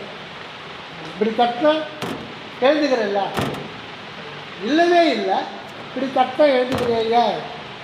இந்த பாடி விழிப்புணர்வு இருக்கும், இந்த பாடியும் அது ஆண்டவருடைய ஒரு கூறு. இது இயங்கிட்டு இல்லை 72 முறை நீங்கள் தூங்க போகிறீங்க, இதையும் கூட பேசுது, இதையும் கூட ஒரு கற்பனை. எப்பா நீ ரெஸ்ட் எடுக்கிற, நான் கூட ஒரு நிமிஷம் ரெஸ்ட் எடுக்கணும். ஆனால் பாதி நீ ரெஸ்ட் எடுத்தா நான் 4 பேர் நான் ரெஸ்ட் எடுக்கிட்டான் தூக்க வராது. அவன் கேட்ட கேள்வி தூக்க வராது. இதே ரெஸ்ட் எடுக்குமா டோட்டலாக இன்னைக்கு தப்பு. அது கம்ப்யூட்டரைஸ்டு, அது தப்புன்னு உணர்வு உடனே அது எழுத்து திருப்பி உணர்வு வந்து நீங்கள் வருவீங்க. தூங்கி எழுந்த உடனே இப்போது வயசுக்கு ஏற்ற மாதிரி இருக்கும். நீங்கள் ஒரு 8 வயசு பையன், உங்கள் அப்பா வர்றாங்க, உங்கள் அப்பா ஒரு 4 பேர் பேசிட்டு இருக்காங்க தெரில, ஒரு சாயந்தரம் ஒரு 6 மணிக்கு உங்கள் அப்பா எங்கேயா வெளியூர் புறப்படுறாங்க, திடீர்னு ஒரு 4-5 பேர் வர்றாங்க. வந்தவர் வந்து ஏதோ ஒரு டாக்குமெண்ட் கொடுக்குறாரு, இந்தாப்பா நீ கேட்டெல்லாம் இன்றைக்கி இந்தா. உங்கள் அப்பா அவசரமாக போகிறார், தெரியல புறப்பட்டார், அண்ணன் அவர் கொடுக்குறாரு, நீங்கள் நின்றுக்கிறீங்க, நீ இங்கே பாப்பா முக்கியமாக பத்திரமா வச்சுக்கோ சரியா சொல்லிட்டு போயிட்டார். அவர் போய் 4 நாள் கழித்து வர்றார். அவர் வரும்போது மணி 11 நைட்டு. நீங்கள் ஞாயிற்றுக்கிழமை கிரிக்கெட் விளையாட்டு தூங்க வந்து அவருக்கு வந்து அது உடனே ஒரு ஃபோன் பண்ணுறாரு. நீங்கள் அதை ஓப்பன் பண்ணி பார்த்து டாக்குமெண்ட்டை கொடுத்துருங்க. ஐயோ பண்ணலையா பாருயா, அதில் முக்கியமான இதெல்லாம் அதில் ஃபைல் பண்ணி வச்சுருக்கேன், இந்த சொத்து இது அந்த நம்ம இதெல்லாம் அதில் இருக்குது. உடனே அவருக்கு அபுக்கம் ஆகிடுச்சு. ஏன்னா நீ முதலே சொல்லுங்க, உங்களை எழுப்புறா தூங்கிடுங்க. ஏம்மா எழுந்துடுறா, பாப்பா எழுந்துடுறா, அப்படி எழுப்புறேன். நான் குத்துறேன் இன்னைக்கு பொருங்க போன ஞாயிற்றுக்கிழமை எங்கடா வச்சேன்? டேய் நான் புதன்கிழமை குத்துறேன் எங்கடா வச்சா? முடியாது. ஏன்? நீங்கள் இல்லாத சூன்ய நிலையிலிருந்து இருக்கிற நிலைக்கு வரும்போது ஃபியூ செகண்ட்ஸ் வந்து எந்த அனுபவம் வராது. ஏன்னா மனமே இங்கேருந்து தான் அப்போ தான் உதயணும். அந்த உணர்வுலேருந்து தான் மனம் விரியணும். விரிஞ்சு அதுக்கப்புறம் பழைய ரீகால் பண்ணணும். மூளையில் ஏற்கனவே பதிவாகிருக்கு, ஆன்மாவில் பதிவாகிருக்கு. அதை ரீகால் பண்ணுறதுக்கு வயசு இருக்குது. அந்த வயசில் அவனுக்கு விளையாட்ட போகிறாங்க, பட்டு ரீகால் விழிப்புணர்வு கம்மியாக இருக்கும் குழந்தைங்களுக்கு. அப்போ என்ன ஆகும், கொஞ்சம் நேரம் ஆகும், 1 நிமிஷம் ஆகும், அப்படியே திணறுவான். ஃபஸ்ட்டு எழுந்த உடனே என்ன உணர்வோன்னா நாம் இருக்கிறது நம்ம உணர்வோம். ஃபஸ்ட்டு செகண்டே என்ன உணர்வு வரும்னா நாம் இருக்கிறோம், அதை உணர்வீங்க, அப்புறம் தான் அனுபவம். கரெக்டானா? First second. அதே மாதிரி தூக்கம்ன்றது ஒன்றுமே கிடையாது. நம்ம வந்து நல்லா வைட்டமின், நல்லா கால்சியம், நல்லா பொட்டாசியம் என்ன தான் நீங்கள் சாப்பிட்டு தூக்கம் வரலன்னா, சப்போஸ் ஜீரணம் கூட ஆயிடுச்சுன்னு வச்சுக்கோங்க, தூக்கமே இல்லை, காலையில் எழுந்தனா டயர்டாக இருக்கும், டயர்டாக இருக்கும். அது 2 நாள் தூக்கம் வரல, ஏதோ ஒரு கவலையில் சாப்பிட்டுறீங்க, ஜீரணம் ஆகிடுச்சு ஓரளவுக்கு. நடக்கும் 2ஆவது நாள் கூட வந்து நடக்க முடியாது. மனமே வந்து உங்களுக்கு வந்து ஒரு உற்சாகத்தில் இருக்காங்க, கண்ணுலாம் ஒரு மாதிரி தெரிஞ்சுலாம். காரணம் தூக்கத்தில் ஒன்றும் இல்லை, நீங்கள் எல்லாரும் தான் போகிறீங்க, அங்கே தான் மனம் நம்ம அங்கே இறந்து போகிறோம். அதாவது நம்ம பர்த் அண்ட் டெத்து சமாதியில் இருக்கிறாங்க இல்லையா, அது மட்டும் இல்லை, ஒவ்வொரு நாளும் நம்ம தூக்கத்தில் உண்மையாகவே இறந்து வரோம். விழிக்கும் போது பிறக்கிறோம். அதான் உறங்கும் போது சாக்காடுன்னு ஒரு இதில் வரும், திருக்குறள் வருது. அது போலும் இல்லை, உண்மையிலே வரலாறு ஒவ்வொரு தூக்கமும் ஒவ்வொரு இறப்பு தான். சிறிய இறப்பு, அது பெரிய இறப்பு. அதனால் ஒவ்வொரு நாள் நாம் தூங்கும்போது அது ஒரு இறப்பு நிலைக்கு போகிறோம், மறுபடியும் பிறப்பு நிலைக்கு வரோம். அப்போ ஒருத்தர் 100 நாள் 100 வருடம் வாழறான்னா 365 ஒரு வருஷம் 365 முறை இறக்குறான். 10 வருஷத்துக்கு 3600 முறை. 100 வருஷம் வாழறான்னா அவன் 36,000 பிறப்பு இருக்கிறான். இது இல்லாமல் ஒரு நினைப்பிலிருந்து இன்னொரு நினைப்புக்கு மாறினா அது ஒரு பிறப்புன்றார் வரலாறு. ஒரு நினைப்பிலிருந்து மனம் இன்னொரு குரங்கு மாதிரி இன்னொரு நினைப்பு அது ஒரு பிறப்பு. அதனால் நினைப்பு மரப்பற்று அருள் வடிவாவதே சுத்த சன்மார்க்கம். அதுதான் சாகாக்கள். எண்ணங்களற்ற நிலையை நீங்கள் அதை பழக்கப்படுத்த சக்தி, எக்ஸ்ட்ராடினரி சக்தி கிடைக்கும். ஆமாம்,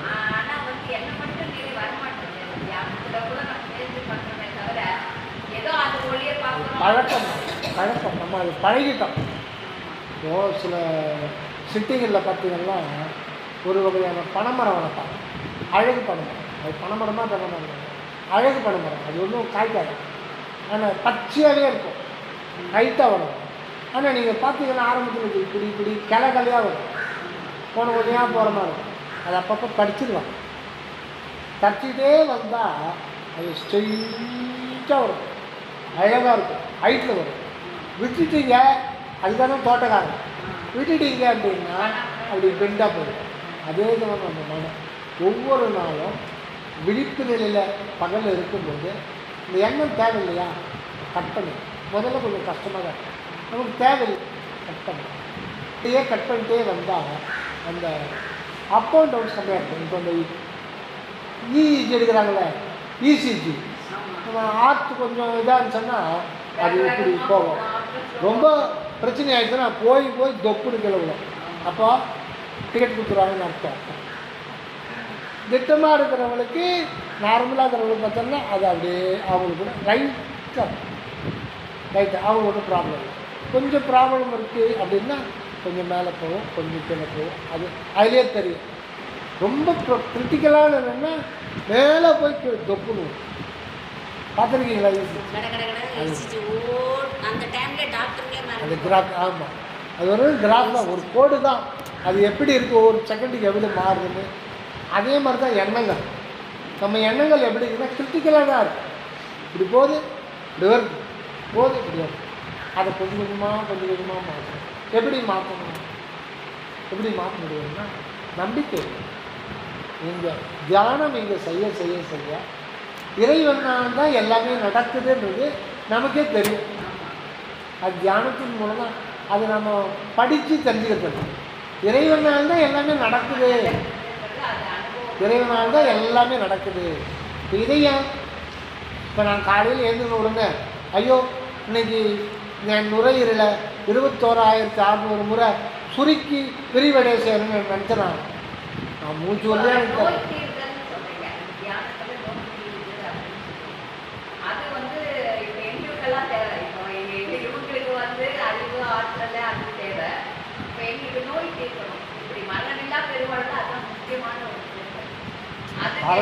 நாம் விரும்பினாலும் விரும்பாவிட்டாலும் கழுத்தை பிடிச்சி கொஞ்சம் சமுதாயத்தை அங்கே தான் வைக்க போகிறாரு. ஆனால் 2025 32 வரையில் இயற்கையினுடைய சீற்றம், குண்டு போடுறது, கொள்ளை நோய், அரசியலில் பிரச்சனைகள், ஒருத்தர் கூட நியாயமான வரமாட்டாங்க, ஆட முடியாது. நீங்கள் பார்த்துக்கலாம்.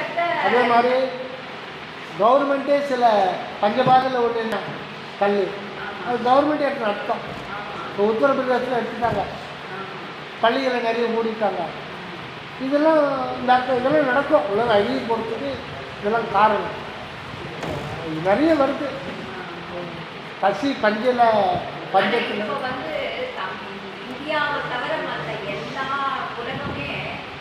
புத்தகத்துல இருக்கு. அதுல இந்த இந்தியாவுல தமிழ்நாடு தான் உண்மையான நிலையில சந்தோஷமா இருக்குது. அட்லீஸ்ட் வந்து இந்த மாதிரி அன்னதானம் செய்யறாங்க, கோயில்ல இது பண்றாங்க, ஏதோ ஒரு வேலை கிடைக்குது. இன்னைக்கு பர்கர் இன்கம் 150 தமிழ்நாட்டுல. ஆனா அது கிடையாது. ஒரு வீட்டுல வந்து 50-60,000 வந்து ஒரு வேலை செய்யறவங்க சம்பாதிக்கிறாங்க. ஏன்னா இப்ப பிளாட்ல எல்லாம் வந்து 3000 ரூபாய் வந்து ஒரு வீட்டு வேலைக்கு கொடுக்குறாங்க. மினிமம் 2000 3000 வரைக்கும் 10 வீடு செய்யறாங்க. 10-12 வீடு கூட அவங்க சாமர்த்தியம். காலையில 8 மணிக்கு வந்தாங்கன்னா சாயந்தரம் 5 மணி வரைக்கும் செய்யறாங்க. பசங்க 2 பேர் வந்து படிக்கிறாங்களோ படிக்கலையோ இந்த சுத்தி வேலை செய்யறதுக்கு அனுப்பிச்சிடுறாங்க. அதுனா ஆட்டோ ஓட்ட அனுப்பிடுறாங்க. ஹஸ்பண்ட் வந்து இந்த மாதிரி வாட்ச்மேன் அந்த மாதிரி. சித்தர்கள் முனிவர்கள் இருந்ததுனால இது போகுது. ஆனால் ஜீவ சமாதி இருக்கிறதுனால என்னைக்குமே வந்து தமிழ்நாடு வந்து ஆழ்ந்து போகாது. ஏன்னா இங்க வந்து அந்த அவங்க நல்லா ஓடிக்கிட்டு இருக்கு. இன்னைக்கு வரைக்கும் ஆனால் ஒரு பக்கம் அதே நடந்துட்டு 2 வருஷத்துக்கு முன்னாடி ஃபேஸ்புக்கில் ஒரு வீடியோ பார்த்தேன். கடலூரில் பாண்டிச்சேரியில் அடித்து வெள்ளம் கழிச்சு பார்த்துக்கலாம். அதை ஒரு ஃபேஸ்புக்கில் ஒரு நிமிஷம் இருக்கான் ஒரு வீடியோ 1 நிமிஷம் வீடியோ போட்டிருந்தான். 1 நிமிஷம் 1 நிமிஷம் இருக்கேன் அப்படியே காமிச்சு வர்றோம். வெள்ளம் அப்படியே போகுது, மரம்லாம் அப்படியே சாஞ்சு போயிடுது, ஒன்றுமே இல்லை. அந்த வெள்ளக்காட்டில் மரம் சாஞ்சி கிடக்கிறது, ஒரு இடத்துல அது இதாகி மரங்க காமிச்சினே வந்து 2 பேர் இது வரையில் தண்ணி பாவம் தண்ணியில் முடியாமல் போகிறான். அவனை மட்டும் காமிக்கலாம். வேடாப்பா அவங்க யாரை காப்பாற்ற போகிறாங்களோ அப்படின்னு நினச்சிட்டுதா அப்படியே கொண்டு போகிறோம். கொஞ்சம் கிட்டத்தில் போனால் அங்கே 2 டாஸ்மார்க் கடை, அது மட்டும் வெள்ளத்தில் அடிச்சுட்டு போல இந்த வெள்ளத்தில் அவங்க போனாங்க 2 பேர். ஒருத்தர் விதிலுகிறான், சூப்பராக நாட்டான். அது கடைசி போயிட்டு காட்டினான்னு கூட அது வரையும் இருக்குது தமிழ்நாடு. அதாவது கடைசி காலகட்டத்துல ரொம்ப அதிகமா அக்கிரமம் வழிபோட்டுதான் இறைவன் சொல்றாரு இல்லையா? நம்ம மகாபாரத ராமாயணம் எப்ப வந்து அதர்மம் தலை தூக்குதோ தர்மத்தை நிலைநாட்ட நான் சொல்றேன் அப்படின்னுட்டாங்க. இப்ப அந்த மாதிரி அதர்மம் உச்சகட்டத்துல வந்துதான் தர்மம் இருக்குதுன்றதை தெரிஞ்சுக்கணும். அதனால வந்து சமுதாயத்தில் மரணமில்லா பெருவாழ்வு வந்து அதுக்காகவே வழிபடுறவங்க நினச்சிட்டான். ஆன்மீக பிரபஞ்ச பரிணாம வளர்ச்சியில் இது எங்கே கொண்டு போய் வருதுன்னா, பிறக்கிற மனிதன் வந்து இந்த உடம்பு ஃப்ளஷ் பாடி தானே, இதை ஒளி உடம்பாக மாற்றிக்கலாம். அந்த மாதிரி இது விஞ்ஞான ரீதியாக ப்ரூவ் பண்ணியிருக்காங்க. அதெல்லாம் விஞ்ஞான ரீதியாக எப்படி பண்ணாங்க. இப்போது விஞ்ஞானத்தில் என்ன சொல்கிறாங்க, மொத்தம் ஸ்பேஸ் தான் அதிகமாகுதுன்றாங்க. மொத்தமே ஸ்பேஸ்ன்றாங்க. என்னப்பா மொத்தமே ஸ்பேஸ்? இது பொருள் தானே, இது பொருள் தானே. தம்பி நல்லா கேட்டுங்க, கவனம் இருக்கா? இல்லை இங்கே நீங்கள் கான்சன்ட்ரேஷன் இல்லையா? பார்த்துட்டு இதோட முடிச்சிடுறேன். இப்போ வந்து தங்கம் அணு இருக்குது. ஒரு கடுகளவு தங்கத்தில் பல லட்சம் கோடி தங்க அணுக்கள் இருக்குது. ஒரு அணு எடுத்துக்கிட்டா எனக்கு சரியாக ஞாபகம் இல்லை, அது 178 நியூட்ரான், 178 புரோட்டான், எல்லாம் அந்த ரேஞ்சில் தான் வரும். எலக்ட்ரான் எல்லாம் 170 அந்த மாதிரி வரும். இப்போது ஹைட்ரஜன் அப்படின்னா எல்லாத்துக்குமே ஸ்பேஸ் ஒன்று தான், ஸ்பேஸ் ஒன்று தான், வெயிட்டு தான் வேறு. இப்போ இன்னொன்று பாருங்கள், இது வந்து அலுமினியம் சொல்கிறோம், இது வந்து எவர் சில்வர்னு சொல்கிறோம், இது வந்து மண்ணுன்னு சொல்கிறோம், இது வந்து கோல்டுன்னு சொல்கிறோம். ஆனால் எல்லாமே அணுக்கள் தான். இதில் எந்த வித்தியாசம் இல்லை, எல்லாமே அணுக்கள் தான். எல்லா அணுக்களையும் புரோட்டான், நியூட்ரான், எலக்ட்ரான் எல்லா அணுக்கள்லையுமே. பின்ன எப்படி இருக்குது கோல்டுன்னு சொல்கிறோம், இது எப்படி தகரம்னு சொல்கிறோம், இது எப்படி பேப்பர்னு சொல்கிறோம் அப்படின்னா, இன்னும் எப்படி மண்ணுன்னு சொல்கிறோம் அப்படின்னா, அணுக்களுடைய எண்ணிக்கை மாறிச்சோன்னா அதனுடைய தன்மை டோட்டலாக எல்லாமே மாறிடும். கலர் எல்லாமே மாறும். அப்போ ஒரு அணு, ஒரு நியூட்ரான், ஒரு எலக்ட்ரான், ஒரு புரோட்டான் அப்படி இருக்கும்போது கேஸாக இருக்கும். அந்த அணு கேஸாக இருக்கும். இப்போ 170 புரோட்டான், 170 நியூட்ரான், 170 எலக்ட்ரான் தான் தங்கமாக மாறும். ஆனால் அணு அழியாது. ஒன்று மட்டும் ஞாபகம் வச்சுங்க, மாஸ் கேன் பி கன்வெர்டட் தத்துவம், இது தத்துவம் சயின்டிஸ்ட் சொன்னது. Mass can be converted into energy, energy can be converted into mass but cannot be destroyed ஆட்டம். அணுவை பழக்கிறாங்களா, சூரியனில் அணு பழக்குது, ஹைட்ரஜன் அணு பழக்குது இயற்கையாக. இவன் பல கோடி செலவு பண்ணி தான் பழக்க வைக்கணும், ஆனால் அங்கே இயற்கையாக பழக்குது. பிறந்த உடனே திருப்பி ஒட்டிக்கின்னு 2 ஹீலியமாக மாறுது. அழிக்க முடியாது, எதையுமே அழிக்க முடியாது. ஒரு ட்ராப், இந்த ட்ராப் தண்ணி விடுறோம், சித்திரை மாதத்தில் ஒரு தரையில் விட்டால் என்ன நேரம் ஆவியமாக இருக்கும். H2O குறிப்பிட்ட வெப்பத்தில் 2 ஹைட்ரஜன் ஆக்சிஜன், 2 ஹைட்ரஜன், 1 ஆக்சிஜன், ஆக்சிஜனுக்கு 2 வேலன்ஸு, 2 ஹைட்ரஜன் அணுவை கெட்டியாக பிடிச்சின்னு இருக்குது. அதை விட்டுடும், லூஸ் ஆகிடும், அது வெப்பம் இல்லை தாங்காது. அப்போ ஆக்சிஜன் தனியாக ஹைட்ரஜன் காற்று மண்டலம் வந்துடும். அழியாது, யுக யுகமாக இருக்காது. எத்தனை கோடி யுகத்துக்கு முன்னாடி ஹைட்ரஜன் தோன்றுச்சோ அதே ஹைட்ரஜன் இப்போவும் இருக்குது, அழிக்க முடியாது. அப்படி இருக்கும்போது இது எல்லாம் அனுபவிக்கிற உணர்வு அப்படிங்கிற மனிதன் எப்படி அழிவான்? அழிக்க முடியாது. அப்போ நம்ம கண்ணால் பார்க்குற இந்த உடம்பு தான் அழிந்து போதே தவிர இதுக்குள்ளே இருக்கிற அனுபவிக்கிற நிலையம், சென்டர் ஆஃப் எக்ஸ்பீரியன்ஸ் சென்டர் அழியவே இல்லையாது. அது இன்னொரு பாடி பேர்.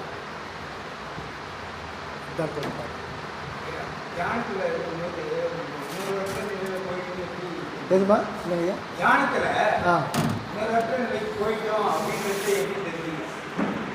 எது போயிடும்?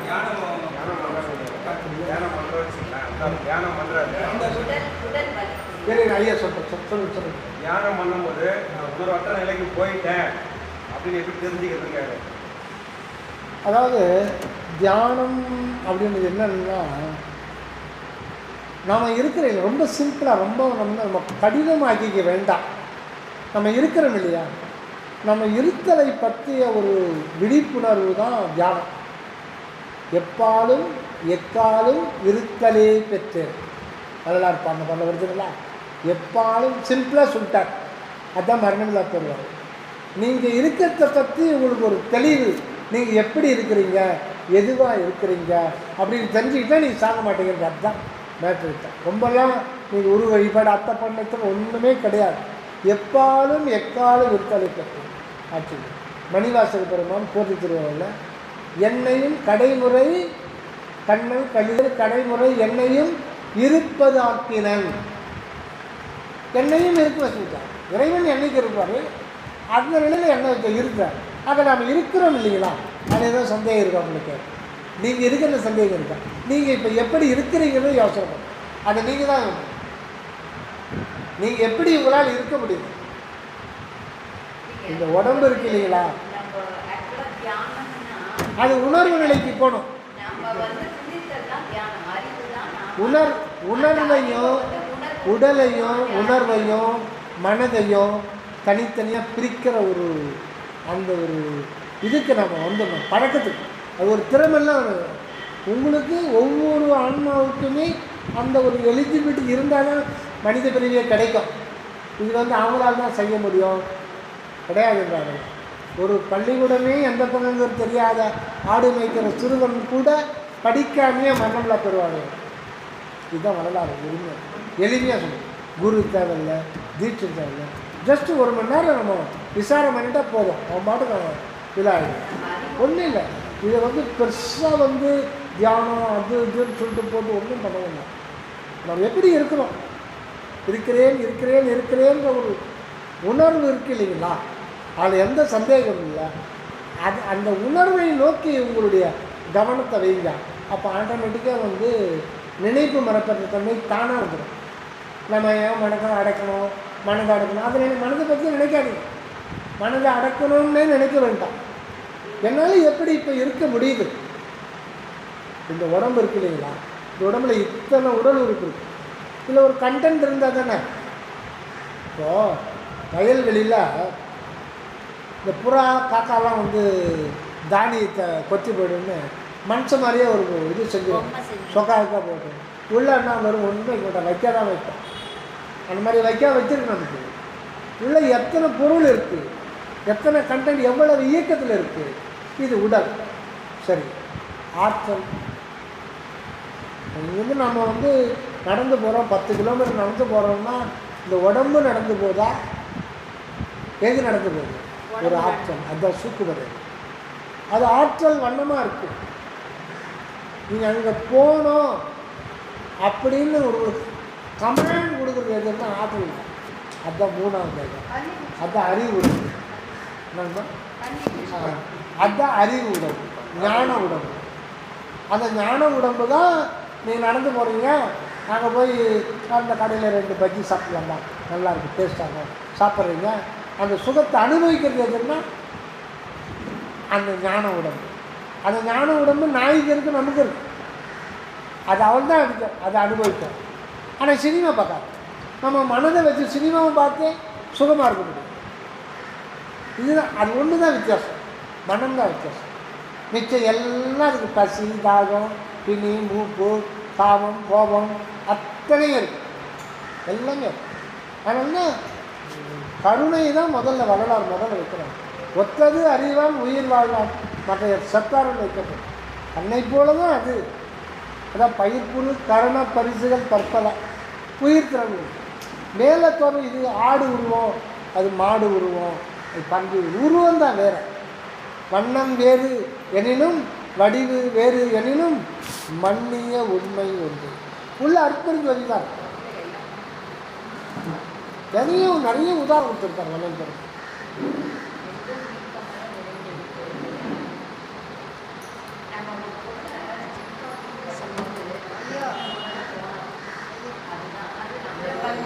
மதியானம் சொன்னீங்கல்ல, ஆமாம் என்ன பார்த்தா என்ன காவல், ஆமாம். அதுக்கு என்ன அர்த்தம்? என்ன பார்த்தா என்ன?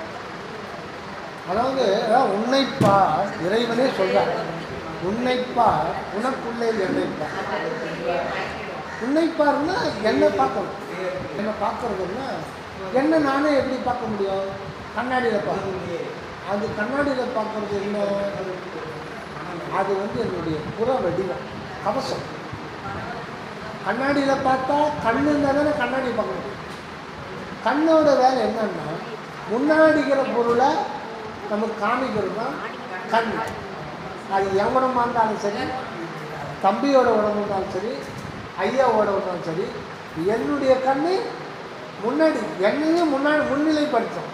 அப்போ இது முன்னிலையில் தான் இருக்குது, முன்னிலைப்படு ஒரு தான். ஆனால் இது உயிரோடு இணைந்திருக்கிறதுனால கில்லைன்னா வேறு ஒன்று. ஆனால் இது என் உடம்பு அறுத்தா டாக்டரும் ஹார்ட் சர்ஜரி பண்ணுறாங்க. இதைத்தான் அவரும் பார்க்கலாம், பக்கத்தில் இருக்கிற நர்ஸும் பார்க்கலாம். இதை பாருங்க, என் ஒய்ஃபும் பாரு உள்ள இதில் அடிச்சுட்டு காமிக்கலாம். அது காட்சி பொருள் தான், தனியாக எடுத்து காமிக்கலாம். அது நான் கிடையாது. இப்போ உண்மைப்பார் எது? மனமா? மனம் கிடையாது. மனம் ஒரு காற்று தத்துவம், சூழ்நிலைக்கு ஏற்ற மாதிரி மாறும். மனம் எப்படி உடம்பு உணவாலே வளர்க்கப்படுகின்றதோ அதே போல் மனம் சூழ்நிலையால் தான் வளர்க்கப்படுகிறது. இப்போ ஒரு குழந்தைக்கு, பிறக்கிற குழந்தைக்கு ஒரு செவிலி தாயை விட்டுட்டு ஒரு ரூம் நல்ல வசதியான வீடு கொடுத்துட்டு அந்த குழந்தைகிட்ட பேசக்கூடாது, டிவி தான் போடக்கூடாது, 3 வேளைக்கு சாப்பாடு, அது ஓடி ஆடி விளையாடும், பேச மட்டும் கூடாது அப்படின்னு சொல்கிறீங்கன்னு வச்சு ஒரு கற்பனை. 5 வருஷம் அந்த குழந்தைய கூப்பிடுறது, அந்த குழந்தைக்கு என்ன தெரியும்? ஒன்றுமே இல்லை, ஒன்றுமே தெரியாது. அந்த குழந்தைக்கு பசியத்தா சாப்பிட அவள்தானே தவிர எதுவுமே தெரியாது. பான்னா தெரியாது, போன்னா தெரியாது, எந்த பொருளுக்கு இந்த தண்ணிக்கு என்ன பொருள் எதுவுமே அது தெரியாது. அதனால பிறந்த குழந்தைகளே நம்ம பேசுவோம். ஏன்னா அந்த குழந்தைக்கு எக்ஸ்ட்ரீம் கான்சன்ட்ரேஷன் 5 வயது வரைக்கும் இருக்கும். நம்ம போல 100 மடங்கு இருக்கும் குழந்தை கான்சன்ட்ரேஷன். அது நீங்கள் பார்த்தீங்கன்னா அது புருவ மத்தியில் தெரியும். கவனிக்கும். இந்த இடத்துல வரும் மனம், இந்த இடத்துல அவ்வளோ சீக்கிரம் இறங்காது. போக போக தான் மனம் இங்கே வரும். உங்களுக்கு அந்த கான்சன்ட்ரேஷன் குடும்பத்தில் நீங்கள் பாருங்கள், நீங்கள் பேசுவது விட்டு பார்க்க. அது நம்ம பேசுறது வாங்கிட்டோம், புரியறதுக்கு லேட் ஆகும், கொஞ்சம் கொஞ்சமாக தான் புரியும். நீங்கள் அடுத்தடுத்து சொல்கிறதெல்லாம் அது போய் மூளையில் கொஞ்சமாக இல்லை ஒரு இதுக்காக அது. நீங்கள் ஒரு அப்பார்ட்மெண்ட்டில் ஒரு குழந்தை இருக்குது, உங்கள் பையனுக்கு ஒரு குழந்தை பிறகுது, அவர் ஒரு அப்பார்ட்மெண்ட்டில் இருக்கிறாரு, அங்கே இந்திக்காரம்மா இருக்காங்க, கர்நாடகா கேரளாக்காரு, 10 ஒரு 7-8 லாங்குவேஜ் இருக்கிறாங்க. உங்கள் பேரங்கிட்ட எல்லாம் வந்து கொஞ்சறாங்க, அவங்க லாங்குவேஜில் கொஞ்சறாங்க. ஒரு வருஷம் அந்த குழந்தைக்கு கன்ஃபியூஸாக இருக்கும். 3ஆவது வருஷம் 7 லாங்குவேஜ் பேசும்.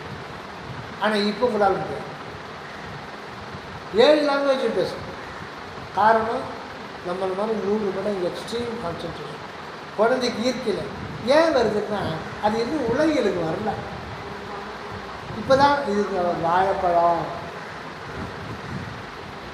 தோலை கீழே போடாத வீழ்ந்துருவாங்க, அந்த காட்சி அதுக்கு தெரிஞ்சாதான் அதை பார்க்கணும். அது ஒரு அனுபவம் வரும்.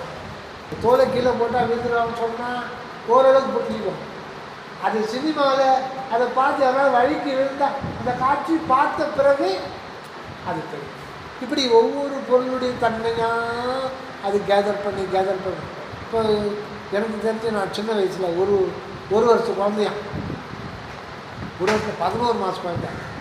எங்கள் வீட்டுக்கு முன் வீடு, அப்போ நான் சொல்கிறது 60 வருஷத்துக்கு முன்னாடி, முன் வீடு ஓட்டு வீடு தாத்தா, பின் வீடு சத்த வீடு. அந்த சத்த வீட்டில் இந்த மழை காலத்துலலாம் பார்த்திங்கன்னா மரவட்டம் எங்கள் அம்மா அந்த நூல் இருக்கிறதா போட்டாங்கன்னா நூல் வந்து பாத்திரத்தை வைக்கிறது யாருன்னா எங்கள் அப்பா வாத்தியார் இருந்தார், பாட்டி அம்மா தான். அப்போ நான் ஒரே முதல் பையன் பிறகு பாட்டி எதனா நூல் வைக்கிறது அது பண்ணுவாங்க, அம்மா வந்து மற்ற எதனா வேலை பார்த்து. அந்த காலத்தில் இந்த மாதிரி பசங்களாம் வாசலில் போட்டவங்க அது பாட்டு கிடக்கும், பொம்மை கூட கிடையாது. ஏன்னா வாசலில் வந்து பாட்டு உட்கார வச்சு இது பாட்டு நடு வாசலில் இந்த வீட்டுக்கு இந்த வாட்டில் ஒரு இடையில் கேப் இருக்கும். இந்த கேழ்வரகு இதெல்லாம் காய் வைக்கிறதுக்காக எல்லார் வீட்லேயும் ஒரு தரை போட்டிருப்பாங்க, இந்த சாணத்துலேயே தான் இருக்குது, அதில் தான் தானியம் காய் வைப்பான். நாங்கள் என்ன பண்ணியிருக்கோம், அந்த சத்து வீட்டிலேருந்து மரம் வெட்டை இறங்கி வந்துடும். அது வந்து இறங்கி வந்துடுது. திடீர்னு எங்கள் பாட்டி சத்து போடுது, அடி கம்யூனிட்டி வாடி குழந்த வாயில் என்னவோ போட்டு வெள்ளுகிறான். இதனாலும் பார்த்து எங்கள் அம்மா பார்த்தா உள்ளே 2 மரம் வெட்டி போட்டு கச்சான்னு வெள்ளுகிறேன். அப்புறம் தான் எங்கள் அப்பா அந்த அப்போ அதை எடுத்து இது கட்ட சொன்னாங்க. அது செஞ்சு அப்போது தெரியாது. அப்புறம் நீங்கள் சொல்லணும், அது எழுத்து சமிஞ்சு அது கொஞ்சம் புரிஞ்சுக்கும், ஆட்டோமேட்டிக்காக இருக்கும். இப்படி ஒவ்வொரு விஷயத்தையாக புரிஞ்சுட்டு அப்புறம் 2 வருஷம் 1 வருஷம் ஆச்சோன்னா அதுவும் பேசாது. ஒரு முதல்ல அப்பா அம்மான்னு அப்புறம் சென்டென்ஸை பேசாது. அப்படி தான் டெவலப் ஆகும். அப்போது இந்த மனம் எங்கேருந்து உங்களுக்கு வளருதுன்னா சூழ்நிலை வச்சு தான் வளரும். ஆனால் இது ஏற்கனவே அதனுடைய மூல நிலையில் அறிவாக தான் இருக்கும். அறிவு எப்பவும் பூரணமாகவே இருக்கும். அறிவு பூரணமாக இருக்கும். இது வளரும் தேயும். தெரிஞ்சதையும் அப்புறம் விட்டுறது தான் உண்மையான வாழ்க்கை. அதுதான் இதெல்லாம் போலி ஒரிஜினல் ஸ்டேட்டஸ் குழந்தையா இருக்கிற நிலைக்கு வரணும். அந்த மூளை நிலையில் நம்ம பிடிக்கணும். அதுக்கு தான் தியானம். அதுக்கு ஒரு நாள் அது நமக்குள்ளே இருக்கிற இறைவன் வழி விட்டுறாங்க. வழி விட்டுனால நாம் ஒருத்தருக்கு இது பண்ணிட்டு இருக்கோம். சும்மா கொஞ்சம் ஒரு நாள் ஒரு பயிற்சி வச்சோம்னா அது நம்மளே முயற்சிகள் நம்ம ஈஸியாகிடும். ஒரு நாள் ஒரு 5000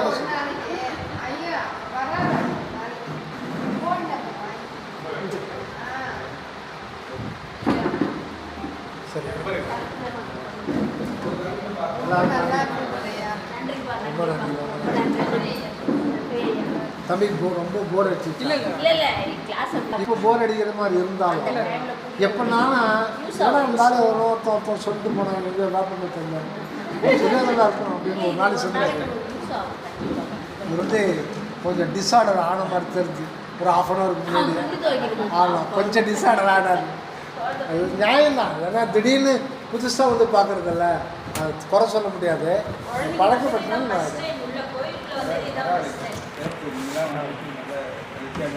இது வாழ்க்கைக்கு நல்ல ஒரு சப்போர்ட்டாக இருக்கும், நல்ல ஒரு உறுதி, அமைதி, அமைதியான சூழ்நிலை, ஆனந்தம், எந்த பிரச்சனை வராது. இது வந்து எந்த ஒரு சின்ன ஒரு பிரச்சனையும் வாழ்க்கையில் உங்களுக்கு வரவே வராது. இது சத்தியம். சத்தியம். ஐயா ஒரு சந்தேகம், நோய் தீர்தலுக்கு இது வந்து உதவும்னு சொன்னீங்க, இந்த தியானம். அது எப்படி நான் ஏதாவது ஒரு அதுதான் பயிற்சி முகாமில் வச்சுக்கலாம். அது வந்து உங்களுக்குள்ள உள்ள வரலாறு தான் சொல்லணும். அப்படியா? அப்படின்னு யார் சொல்ல போகிறாங்க? அவர் தான் நோயை தீர்த்து வைக்கணும். கான்சன்ட்ரேஷன். அதனால் அவசியம் அடுத்த முறை ஒரு 100 பேர் அந்த மாதிரி இது பண்ணி ஏற்பாடு பண்ணுங்கள். ஸ்டூடெண்ட்ஸு தான் முக்கியம்.